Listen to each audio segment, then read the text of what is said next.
বার্তায় স্বাগত। আপনাদের সঙ্গে আমি দেবস্মিতা। অ্যাসিড পোকা বলুন, রোভ বিটল বলুন, প্লেস্টার বিটল বা বলুন নাইরোবি ফ্লাই, আফ্রিকার এই মাছের জ্বালায় জেরবার শিলিগুড়ি, দার্জিলিং, সিকিম। কালো ও কমলা রঙের ছোট একটা পোকা কি বা করতে পারে শুনুন তবে। গায়ে বসলে লালচে দাগ হয়ে যাচ্ছে, প্রথমে জ্বালা, পরে তা থেকে বমি জ্বরও হতে পারে। যেসব পাহাড়ি এলাকায় বৃষ্টি বেশি সেখানেই বাসা বাঁধছে নাইরোবি ফ্লাই। পাহাড় ছেড়ে সমতলেও কি ছড়িয়ে পড়তে পারে এই নাইরোবি ফ্লাই এর দাপট? ইতিমধ্যে শিলিগুড়িতে বেশ কয়েকজন আক্রান্ত হয়েছে, যেরকম খবর আমরা পেয়েছি। সিকিমে আক্রান্ত 100-রও বেশি। অন্যদিকে ধূপগুড়ির 7 নম্বর ওয়ার্ডেও দেখা মিলেছে নতুন করে এই নাইরোবি ফ্লাই এর। কিভাবে বাঁচবেন এই পোকার হাত থেকে, এটাই হচ্ছে এখন মূল প্রশ্ন। কিন্তু চিকিৎসকরা তারা বারবারই বলে আসছেন আতঙ্কিত হওয়ার কিছু নেই, সতর্ক থাকতে হবে। কিন্তু এই পোকার হাত থেকে বাঁচতে হলে কি কি করতে হবে আমাদের সরাসরি জানুন আমাদের সঙ্গে। এবং আমাদের সঙ্গে বলতে জনস্বাস্থ্য বিশেষজ্ঞ অনির্বাণ দোলই রয়েছে। অনির্বাণ দোলের কাছ থেকে আমরা আরো তথ্য এবং কি এই নাইরোবি ফ্লাই কিভাবে ক্ষতি করছে সমস্ত কিছু জানবো। আপনারা সরাসরি ফোন করতে পারবেন 03335042026, 03335042027 এই নম্বরে। আর শিলিগুড়ির কি অবস্থা? কারণ আতঙ্ক শিলিগুড়িতে কিন্তু যথেষ্টই ছড়িয়েছে। শিলিগুড়ির কি অবস্থা একবার পার্থ রয়েছে আমাদের সঙ্গে, প্রতিনিধি পার্থর কাছ থেকে জানবো। পার্থ, কি পরিস্থিতি শিলিগুড়ির, কতটা আতঙ্ক ছড়িয়েছে?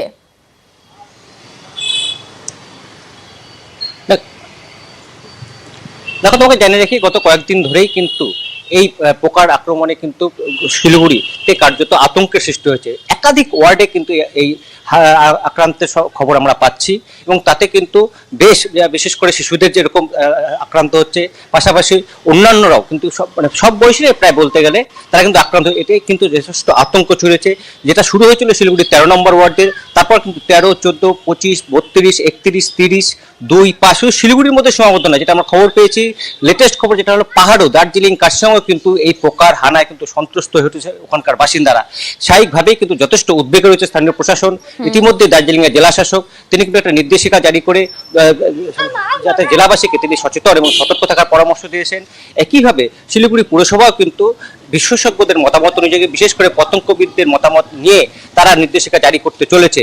কারণ আমরা জানি এই সময় কিন্তু শিলিগুড়িতে একটা ডেঙ্গির প্রকোপ থাকে, সেই অনুযায়ী ডেঙ্গির মোকাবিলায় পুরসভা যথেষ্ট সক্রিয়, স্প্রে হচ্ছে বিভিন্ন ওয়ার্ডে।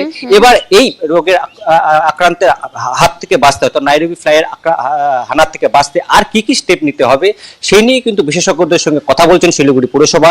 ইতিমধ্যে শিলিগুড়ি পুরসভা ডেপুটি মেয়র রঞ্জন সরকার তিনি জানিয়েছেন বিশেষজ্ঞদের যেসব বিশেষজ্ঞরা যা যা পরামর্শ দেবে সেই পরামর্শ অনুযায়ী কিন্তু আগামী দিনে শিলিগুড়ি পুরসভা এগোবে। বেশ, ধন্যবাদ পার্থ। আমরা শিলিগুড়ির পরিস্থিতি জানলাম। আমি এবার ডক্টর দোলইর সঙ্গে কথা বলবো। ডক্টর দোলই, একটা বিষয় বলুন, আমরা বলছি এখান থেকে আতঙ্কিত হওয়ার কিছু নেই, সতর্ক থাকতে হবে, কিন্তু এই নাইরোবি ফ্লাই কোথা থেকে এর উৎপত্তি? এবং আমরা যতটুকু জানি যে আফ্রিকার এই পোকা, কিন্তু প্রথম কোথায় দেখা যায়, কতটাই বা ক্ষতিকর? দেখুন, এটা একটা আফ্রিকারই বেসিক্যালি, তাই জন্য এর নাম হচ্ছিল নাইরোবি। কেনিয়াতে প্রথম পাওয়া যাচ্ছিল শুরুর দিকে, কিন্তু কেনিয়া ছাড়াও পৃথিবীর বিভিন্ন প্রান্তে, প্রধানত ইস্ট আফ্রিকা মানে আফ্রিকার পূর্ব প্রান্তের দেশগুলোতে পাওয়া যেত। এবং এরকম নয় যেটা আফ্রিকা থেকেই এসেছে, এটা কিন্তু ভারতবর্ষ, আমরা বিগত 2-3 বছর যদি দেখি, ভারতবর্ষ, আফগানিস্তান, পাকিস্তান এইসব জায়গাতেও কিন্তু যথেষ্ট আউটব্রেক বা অনেক বেশি পরিমাণে কেসেস আমরা পেয়েছি, দক্ষিণ আমেরিকাতেও পেয়েছি। সুতরাং এটা খুব কমন একটা পোকা। এবার এই পোকাটার ব্যাপারে যদি দেখতে পাই, আমরা ছবিতে দেখতেই পেলাম কিরকম চেহারা এরা থাকে। প্রধানত হচ্ছে যেটা বর্ষাকালে যেখানে স্যাঁতস্যাঁতে ভাব আছে সেসব জায়গায়, আর তার সাথে এরা খায় হচ্ছে যেটা আমাদের ধান জমি হোক বা বিভিন্ন ফসল যে কোনো ফলে, সেই ফসলের যে পোকা হয় তাদেরকে খায়। সুতরাং এরা কিন্তু ইকোসিস্টেমের জন্য, বাস্তুতন্ত্রের জন্য খুব ভালো। আচ্ছা, কিন্তু সমস্যাটা কোথায়? সমস্যাটা হলো যে এরা আলোতে অ্যাট্রাক্টেড হয়, মানে যেখানে খুব চড়া আলো বা ফ্লুরোসেন্ট আলো আমরা যেটা বলি, সেগুলো যেখানে দেখতে থাকে সেখানে তার প্রতি কিন্তু যে কোনো পতঙ্গ অ্যাট্রাক্টেড হয়, আমরা জানি। এরা কিন্তু আরো বেশি পরিমাণে অ্যাট্রাক্টেড হয়। এবং যখনই দেখা গেছে যে আরবানাইজেশনের ফলে বা শহরায়নের ফলে, নগরায়নের কারণে বিভিন্ন জায়গায় যখন বড় বড় বাতিস্তম্ভ বসেছে বর্ষাকালে, বিভিন্ন আমাদের, আমি একটু থামাচ্ছি, একজন রয়েছেন আমাদের সঙ্গে, সিঙ্গুর থেকে ফোন করেছেন শঙ্কর রায়চৌধুরী। নমস্কার, বলুন। নমস্কার, আমি শঙ্কর রায়চৌধুরী সিঙ্গুর থেকে বলছি। আমার কথা হচ্ছে যে মাছি মারার জন্য যে পেস্টিসাইড আমরা ব্যবহার করি, সেটা কি এই পোকাকে মারার পক্ষে সাফিসিয়েন্ট? ধন্যবাদ। দেখতে থাকুন আপনি। বলুন। না, আপনি যে প্রশ্নটা করলেন যে আমরা যে পোকামাকড় মারার জন্য যে স্প্রে গুলো দিই বা সেগুলো পিঁপড়ে মারার জন্য বা যেগুলো, সেগুলোতে মোটামুটি এই পোকাগুলো মরে যায়। কিন্তু আমাদের অসুবিধাটা কি, সেটা আমরা যেটা শুনতে গিয়েও আটকে গেলাম, সেটা হলো যে এই পোকাগুলো কিন্তু কামড়ায় না। মানে আপনাকে এসে যে কামড়াবে এবং তারপরে ফুলে যাবে, আপনি তার আগে মেরে দেবেন, এরকম না, বরং এর উল্টোটা। যদি পোকাগুলো আসে এবং আপনি যদি মারতে যান, মারার পরেই যে গন্ডগোলটা শুরু হয়ে যাবে। তার কারণ এই পোকাগুলো কামড়ায় না, কিন্তু পোকাগুলোর ভেতরে শরীরের যেরকম রক্তবাহ আছে আমাদের, ওদের লসিকা গ্রন্থি আছে, লিম্ফ, সেই লিম্ফের মধ্যে কিন্তু পেডেরিন বলে এক ধরনের পদার্থ থাকে। সেইটা যদি ত্বকের সংস্পর্শে আসে, তখন ত্বকটা যেরকম ভাবে আমাদের গায়ে গরম জল পড়লে বা কিছু গরম পড়লে যেরকম ফোসকা পড়ে যায়, সেরকম ফোসকা পড়ে যায়, প্রচন্ড জ্বালা যন্ত্রণা শুরু হয় এবং সেটা আস্তে আস্তে ফুলে যায়। আচ্ছা ডক্টর দলি, আমি আরো শুনবো, একটু থামাচ্ছি। হাওড়া থেকে একজন ফোন করেছেন, স্বপ্নীল ফোন করেছেন। নমস্কার, বলুন। হ্যাঁ, আমাদের এদিকে এক ধরনের পোকা পাওয়া যায়, যেটা গায়েতে বসে এক ধরনের অ্যাসিড মতো বের করে, সেখান থেকে পুড়ে যায় সেটা। এটাও কি ওই নাইরোবি ফ্লাই এর কোনো এক ধরনের ভেরিয়েন্ট হতে পারে? আচ্ছা না, আচ্ছা, আপনি শুনতে থাকুন। নাইরোবি ফ্লাই বলে যে কথাটা, তাদের যে গ্রুপ আছে সেগুলোতে অনেকগুলো, প্রায় 20 রকমের প্রজাতি আছে। তার মধ্যে 2-3 রকমের মধ্যে এই পেডেরিনটা রয়েছে, যেটা কিন্তু একটু ভয়ঙ্কর, একটু খারাপ।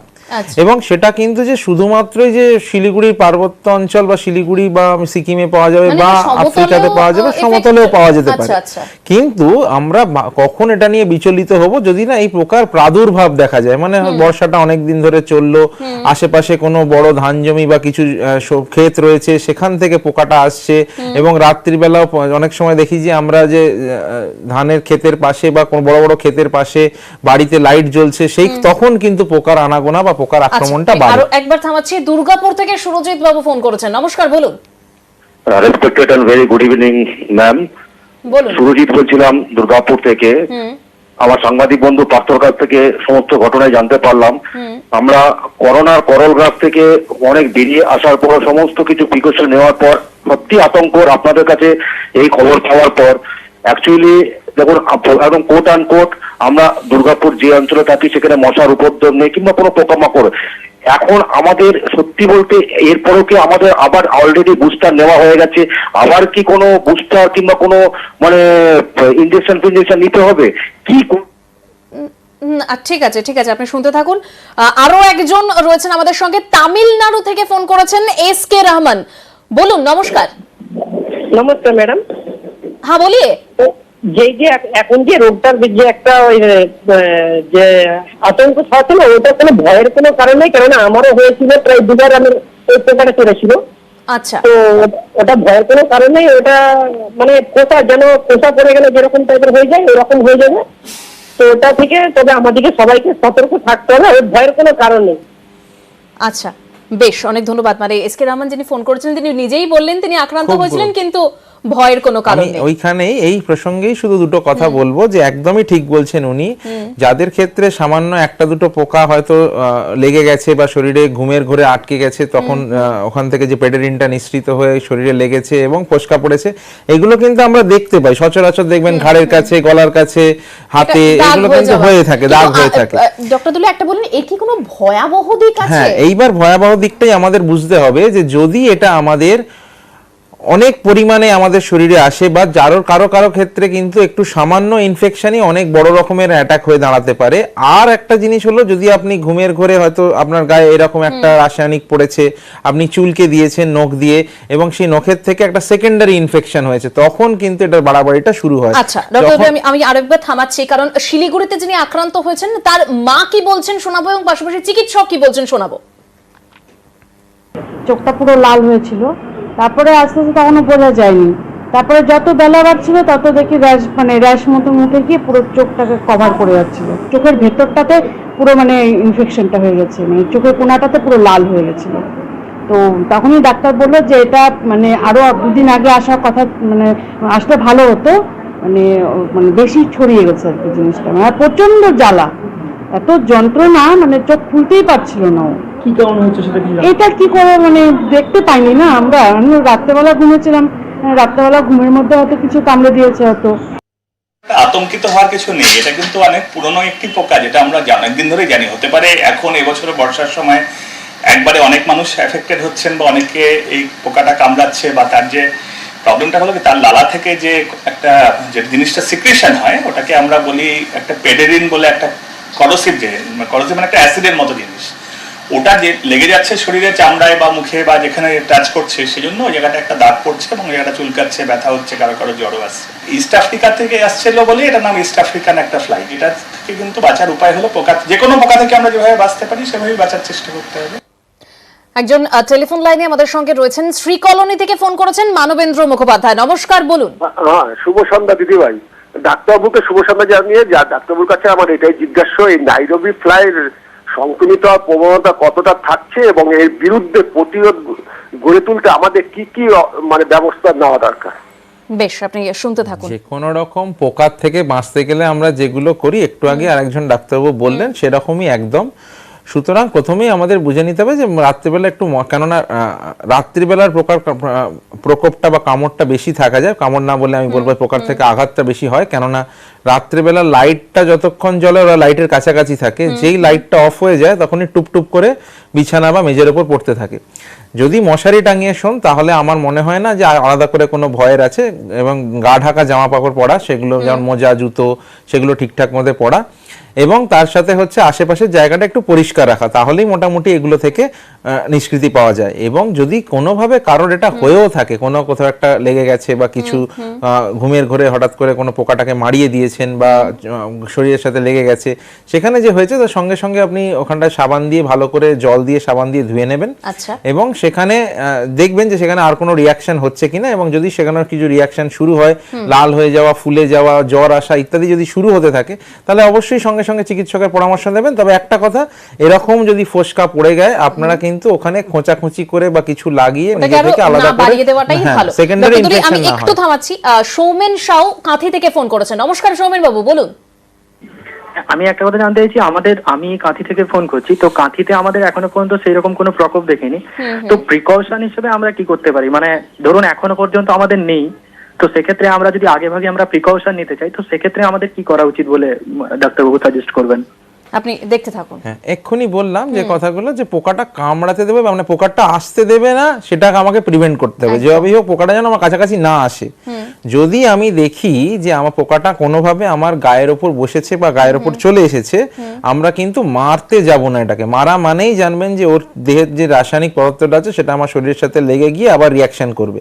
তাহলে ওটাকে হালকা হাতে উড়িয়ে দিতে হবে বা হালকা হাতে সরিয়ে দিতে হবে, ফুঁ দিয়ে উড়িয়ে দিতে ডক্টর তুলি, একটা বিষয় বারবার বলা হচ্ছে আলোতে অ্যাট্রাক্ট হয় সে, তো ওই পোকা, তো সেক্ষেত্রে ঘরে তো আমাদের আলো জ্বলবেই, কিন্তু মানে সেখান থেকে তাহলে বাঁচবো কিভাবে? না, সব জায়গায় তো আর মানে এই পোকাগুলোর উপদ্রব থাকে না, কিন্তু যেখানে এগুলো থাকে সেখানে একটু সতর্ক থাকার দরকার। সেটা আপনারা নিজেরাই দেখতে পাবেন, বুঝতে পারবেন যে যখন এই বর্ষাকালের সময়টা বা শীতের শুরুটা, এই সময়টা কিন্তু এই পোকার বাড়বাড়ন্তটা হয়।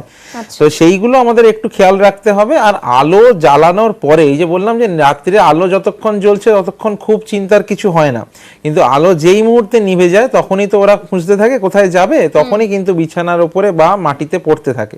তো সেই সময়টা কিন্তু আমাদের একটু খেয়াল রাখতে হবে যাতে কোনোভাবে আমাদের দেহের সংস্পর্শে না চলে আসে। যদি দেখতে পান যে আপনার হাতে বা কোথাও পায়ের উপর বা কোথাও একটা পোকাটা এসছে, আপনাকে আবারও আমরা বলবো যে মারবেন না, জোর করে মারতে মানে মশার মতো মেরে দিলাম তাহলে কিন্তু হবে না, তাহলে আরো বেশি হয়ে যাবে। তাহলে ওকে আলতো হাতে বা ফুঁ দিয়ে সরিয়ে দেবেন, দিয়ে অন্য কোনো ভাবে যদি মারার ব্যবস্থা করেন বা স্প্রে হয়, ইনসেকটিসাইড ক্লিয়ার হয়, তো সেইগুলো দিয়ে আপনি মারতে পারেন। কিন্তু এটার জন্য আলাদা করে যে কিছু প্রিকশনস বাইরে থেকে নেবেন যাতে এই পোকাগুলো না আসে, এরকম এখনো পর্যন্ত কিছু নেই। তবে একটা কথা, যে আশেপাশের জায়গা যদি পরিষ্কার পরিচ্ছন্ন রাখেন, যদি সেরকম ভাবে জঞ্জাল না হয়ে থাকে, আশা করি এই প্রকোপ বলে সেরকম কিছু থাকবে না।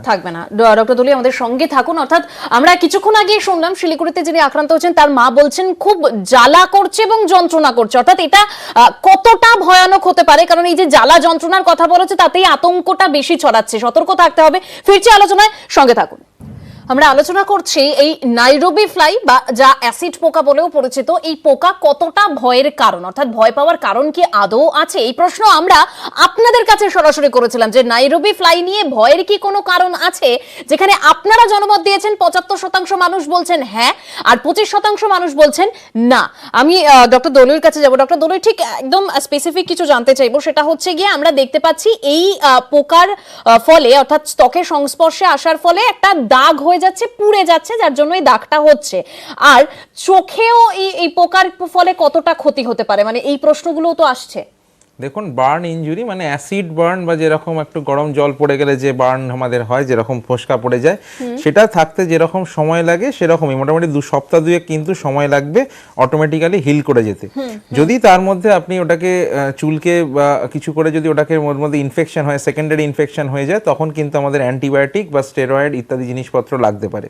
হয়তো দেখা গেল যে সামান্যতম অ্যাসিড বার্নের পরে জায়গাটা একটু বড় হয়ে গেল, তখন কিন্তু একটু ওটা একটা জানে জ্বর বা এই জাতীয় জিনিসপত্র, ব্যথা, এগুলো কিন্তু হতে পারে, কেননা ওর তলায় জল জমছে, সেখানে নার্ভ রয়েছে, সেই নার্ভের উপর চাপ পড়ছে, এইগুলোর জন্য কিন্তু ব্যথা বা এইগুলো জ্বরও আসতে পারে। আরেকটা যেটা প্রশ্ন উঠলো যে দ্বিতীয় প্রশ্নের উত্তর নেব ডক্টর দলুই। একজন রয়েছেন আমাদের সঙ্গে, ভাস্বতী সেনগুপ্ত সোদপুর থেকে ফোন করেছেন। নমস্কার, বলুন। হ্যাঁ নমস্কার, আমি স্যারকে একটা কথা জিজ্ঞেস করছি যে পোকাটা আপনারা দেখাচ্ছেন না, ওটা কি ওরকমই কালার আসবে, মানে কালার দেখাচ্ছেন তো সেরকমই কি আসবে? আর আরেকটা প্রশ্ন যে ওইটা কি আমাদের এইদিকে সোদপুরের এলাকাতে এসেছে এই পোকা? আচ্ছা, বেশ, আপনি শুনতে থাকুন। না, এখনো এদিকে তার প্রভাব দেখা যায়নি। না, এত ভয়ের কিছু নেই। এই পোকা হয়তো চারদিকে আপনি খুঁজে বার করলে ঠিক পেয়ে যাবেন, কিন্তু প্রাদুর্ভাব বলতে যা বোঝায় মানে মাত্রার তুলনায়, সাধারণ মাত্রার তুলনায় বেশি পরিমাণে যদি আসে তখনই ভয়ের থাকে, সুতরাং সে ভয়ের এখনো কিন্তু সেরকম পরিস্থিতি তৈরি হয়নি। আচ্ছা ডক্টর দলুই, আরো শুনবো। সোনারপুর থেকে নিতাই ভট্টাচার্য ফোন করেছেন। নমস্কার নিতাই বাবু, বলুন। হ্যাঁ নমস্কার, শুভ সন্ধ্যা দেবস্মিতা দিদিভাই। নমস্কার, শুভ সন্ধ্যা ডাক্তার অনির্বাণ দলুই। আমি আমার বক্তব্য, এই যে নাইরোবি ফ্লাই বলছেন, এটা কি একটা করোনার একটা টাইপ না আমি জানি না। আর করোনা আমাদের কবে মুক্ত হবো আমরা? এখনো তো আবার তো করোনার আক্রান্তের সংখ্যা বেড়ে যাচ্ছে এবং মৃত্যুও বাড়ছে। মাঝে একজন মৃত্যু শূন্য হয়েছিল পশ্চিমবঙ্গে, এখন বাড়ছে। এর আর কি কি আমার যেমন বুস্টার ডোজ নেওয়া হয়ে গেছে, আমার বরিষ্ঠ নাগরিক 7 বছর বয়স। আর প্রতিকারে কি কি উপায়? আর নাইরোবি ফ্লাই যেটা বলছেন, এটা আমরা কি সতর্ক থাকতে বলছেন? আপনি দেখতে থাকুন, এত ভয় পাওয়ার কোনো কারণ নেই। আমরা সতর্ক করার জন্য জাস্ট কয়েকটা কথা এখানে আলোচনা করছি, কিভাবে সতর্কতা অবলম্বন করতে হবে। এত ভয়ের কোনো কারণে আমি ডক্টর দলুইর কাছে যাব। ডক্টর দলুই।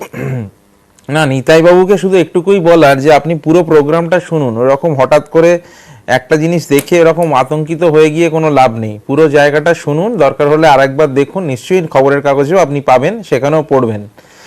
আর একটা কথা, যেটা চোখের প্রশ্নটা যেটা বারবার উঠছিল, যে যদি আমাদের ত্বকের সাথে কোনোভাবে সংস্পর্শে এসে যায় তাহলে কি হবে, কিন্তু সেইখানে যদি কোনোভাবে চোখ ঘষতে গিয়ে চোখের মধ্যে ঢুকে যায় বা পোকাটা কোনো কারণে চোখের মধ্যে, তার চোখের যে আমাদের লেয়ার আছে তার সাথে যদি কোনোভাবে অ্যাটাচড হয়ে যায় বা কোনোভাবে যদি ঘষে যায়, তাহলে কিন্তু ওখানে একটা কনজাংটিভাইটিস হবে। মানে যেহেতু অ্যাসিডের মতো জিনিস, তাই চোখে পড়লে যেরকম অ্যাসিড যেরকম কাজ করে, যে একটা ইরিটেশন হবে চোখে, চোখটা লাল হয়ে যাবে, ফুলে যাবে, দেখতে অসুবিধা হবে, চোখ দিয়ে জল পড়বে। তো এইটা একটা টেম্পোরারি ব্লাইন্ডনেস করতে পারে। যদি একটু বেশি পরিমাণে হয়, টেম্পোরারি ব্লাইন্ডনেস মানে তখন কিছুদিনের জন্য আমি দেখতে পাচ্ছি না, দেখতে অসুবিধা হচ্ছে, আবজা দেখছি, এগুলো হবে। আস্তে আস্তে আমরা কিছু স্টেরয়েড বা কিছু অ্যান্টিবায়োটিক ড্রপস এগুলো দিয়ে কিন্তু আস্তে আস্তে আবার আমরা নর্মালসি ফিরে পাবো। এরকম না যে পার্মানেন্ট হয়ে যাবে। তার মানে ভয়ের সেরকম কোনো কারণ নেই, শুধুমাত্র এই সিমটমগুলো আমাদের জানতে হবে। তবে আমরা যেটা করতে পারি যে আমরা রোগটা মানে এই যে পোকার যেটা আঁচড় বা পোকারদের ত্বকের সংস্পর্শে আসা, সেটাকে আটকাবো। এবং আটকানোর মানে যখন যেটা যদি হয়েও থাকে, কোনো ইনফেকশন বা কোনো জাতীয় কোনো জায়গায় কোনো রসটা যদি গড়িয়ে পড়েও লেগেও যায়, তারপরে আমরা কি কি করব সেটা আমাদের জেনে রাখতে হবে। আমরা নিজে থেকে কোনো কিছু লাগানো বা আঁচড়ে দেওয়া বা ধরুন চুলকে দেওয়া, সেগুলো করতে গেলে কিন্তু আমাদের কিন্তু মানে লাভের থেকে ক্ষতিই বেশি হবে। অর্থাৎ আমরা কি ভাবে সতর্ক থাকতে পারবো, আজকে এই নিয়েই আমাদের আলোচনা। এই নাইরোবি ফ্লাই প্রথম থেকেই আমরা বলে এসেছি যে এটা এত ভয়ের জায়গা নেই, আতঙ্কের কোনো কারণ নেই, তবে সতর্ক আমাদের থাকতে হবে। অনির্বাণ দলুই আমাদের সঙ্গে ছিলেন। ডক্টর দলুইকে অনেক ধন্যবাদ। আজকে এখানেই শেষ করছি, আবার দেখা হবে আগামীকাল। চুল পড়ার সমস্যা? তাহলে ব্যবহার করুন দ্য শোমি স্ক্যান প্রোডাক্টের অর্গান অয়েল সমৃদ্ধ হেয়ার ভাইটালাইজিং সিরাম এবং বায়োটিন সমৃদ্ধ হেয়ার প্লাস ক্যাপসুল।